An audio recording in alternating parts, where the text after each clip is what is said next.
Hello, I'm here with Hannah Crosby, character artist at Rare. Hannah, thank you for being here.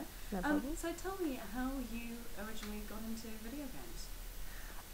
Well, I've always wanted to do something with visual arts because I'm an artist in my background, and my parents were always very supportive of me being an artist, but sort of insisted that I find something that would actually pay the bills. And so I sort of fell into video games when I applied for a scholarship to Quantum, which is an Australian-based games university, and I got a diploma scholarship to one of their animation programs. And I saw that as a way of being able to be creative and also involved in computers, which I enjoyed playing around with, and yeah, possibly earn a living. It hadn't really been something I'd thought of before I'd become aware of the college.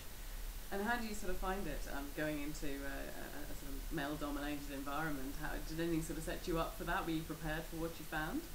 Well, I was always, I think, one of the honorary geeks of the boys' circle, sort of spending lunch times playing Quake in the computer science rooms and things. So I was always used to hanging out with the boys and being part of that geeky culture. And so walking into video games then was just sort of an extension of that? It really was, actually, yeah, especially since I think the kind of guys who go into video games often stay at that 18-year-old mentality for some time, so I was prepared to deal with them.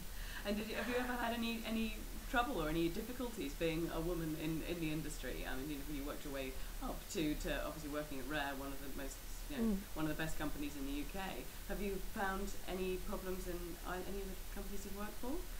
I haven't really, actually. I've been quite surprised because you hear these stories of how difficult it is for a woman to be working in video games. I don't see it as actually difficult to work in video games.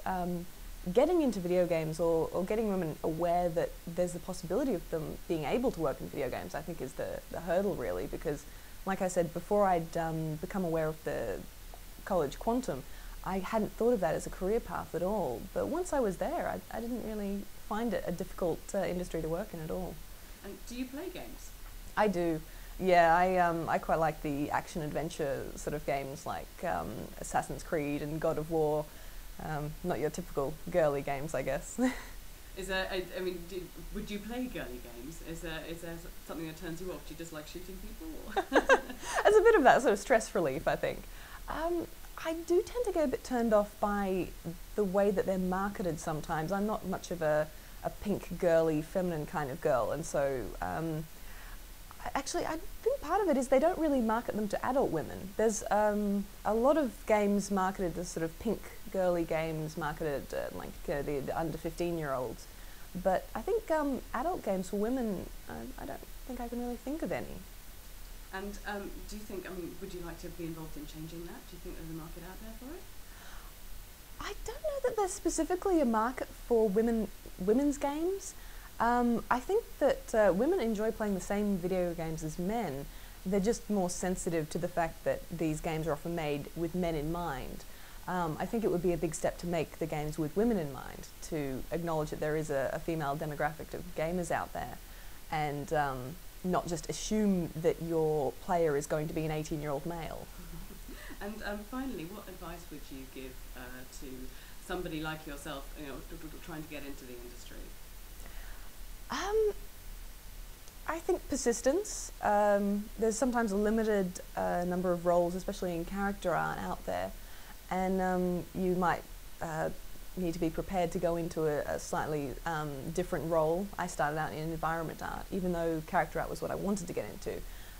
There's a lot more roles for environment artists, so sometimes getting into a sort of parallel role or yeah, a sort of similar industry, and basically doing your own work. If you're going to be an artist, having a portfolio of art that you can present and show that you know how to do this stuff and that you're passionate about and that you do it on your own time. All right, Hannah, thank you very much indeed. Thank you very much.